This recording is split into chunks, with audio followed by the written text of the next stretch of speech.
Hey there guys, welcome back to AFC Game by Game, and I'm sure you're all just as disappointed as I am with that performance. The final score being BATE Borisov 1, Arsenal 0. It's comical, to be honest. It is awful that we've gone away to a team that last season we put 10 goals past on aggregate, and we've lost 1-0, and we're incapable of scoring against them when we've got the likes of Aubameyang, Lacazette, Iwobi, Mkhitaryan, players that are meant to be effective in these sort of games. It's hugely frustrating, and you can't help but wonder, had a team with the likes of Francis Coquelin, Olivier Giroud and Walcott done any better in this game? Obviously it's pointless thinking about that type of scenario, but I look back to last season, I look at the team that we've come up against today, featuring a 37-year-old Kleb, who actually had a very good game, by the way, credit to him, and we just looked ordinary. We looked very, very poor tonight, and I'm looking at that team lineup this evening from Arsenal. I'm seeing we're playing three at the back, we're playing a very defensively minded team against a side that really we have very much got a license to go and attack, and we should be attacking, and we only really had one focal point in Lacazette. I found it bewildering that we didn't have Aubameyang start in this game. I think it's slightly arrogant. I think it's bordering on arrogance.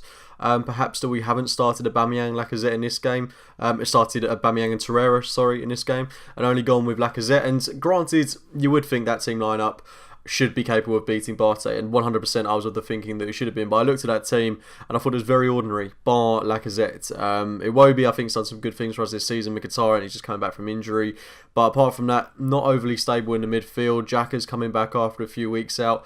Guendouzi is playing almost every single game for us. He's the first name on the team sheet at the moment, and I don't think Maitland-Niles is a right wing back. I think the more I'm seeing him there, the less I want to see him there. I think he is a very good footballer that has got the world at his fingertips, and I don't think that is going to come if it's going to be of him playing at right wing back. I just don't think he's suited there. I think his best performances have come in central midfield.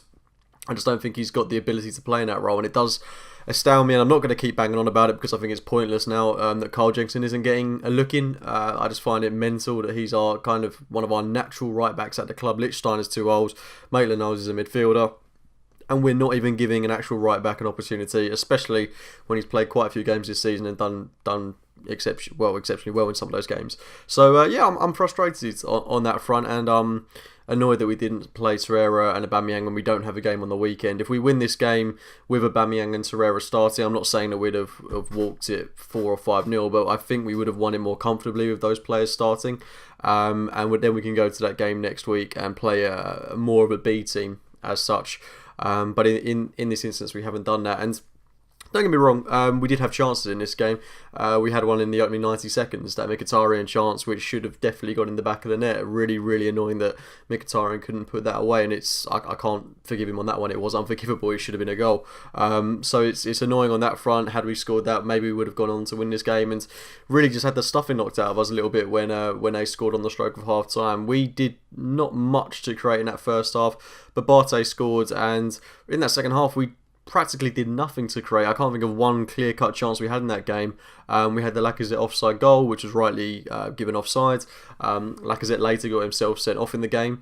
Stupid, and he's going to be a big loss next week. So he's done a very stupid thing there. It's unnecessary. It's just not a nice thing to do, to be honest, as a human being. And I'm concerned on that front, because now we've got Aubameyang leading the line, and we're going to be without one of our key men next week. Suarez came on, looked good, does look good. Thought he had a positive performance for the time he was on the pitch. But obviously questions are going to be asked around the absence of Mesut Ozil, who lost out on a place in this game. And I think we've got to accept and stop questioning why he's not in the team. It's blatantly obvious that I don't think Unai Emery necessarily wants him out, but I think the people above him want him out.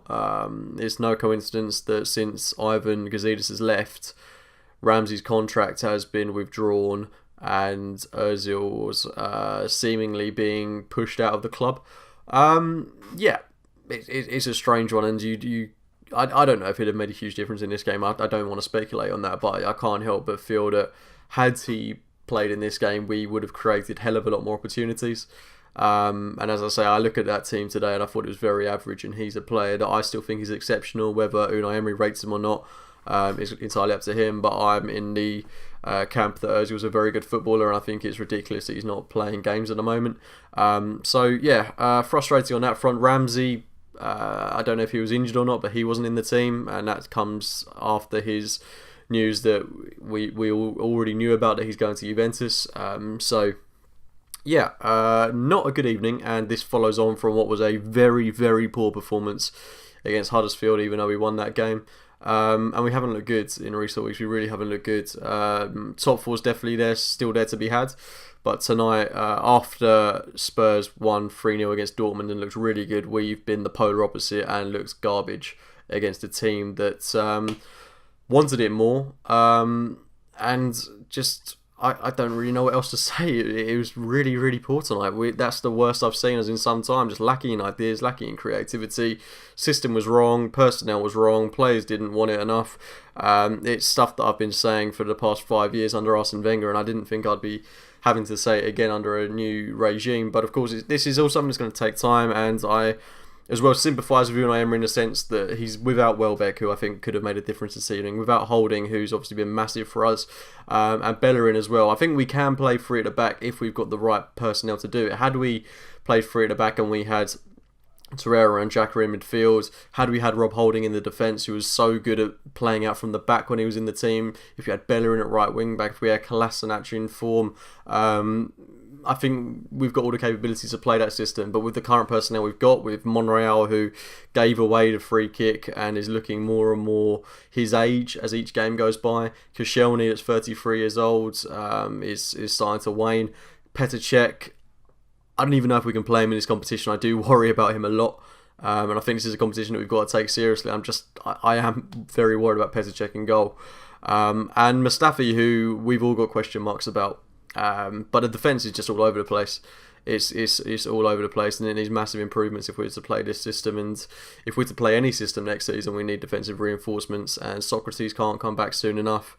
And I hope that we give Mavropanos a chance as well, because we need to be exploring new systems and new ideas for us to stabilise at the back this season, to quell the garbage that we're seeing at the back. But next week is massive now, absolutely massive, and it should be interesting. I mean, I'm kind of, in a way, I'm sort of glad this has happened, because it makes that game next week worth going to. If we'd have won 5-0, then, it wouldn't have made next week exciting. So, yeah, should be a spicy one. Obviously, don't take that seriously. Disappointing we're not in the FA Cup this weekend. Get to watch Man City smash Newport County. That should always be fun.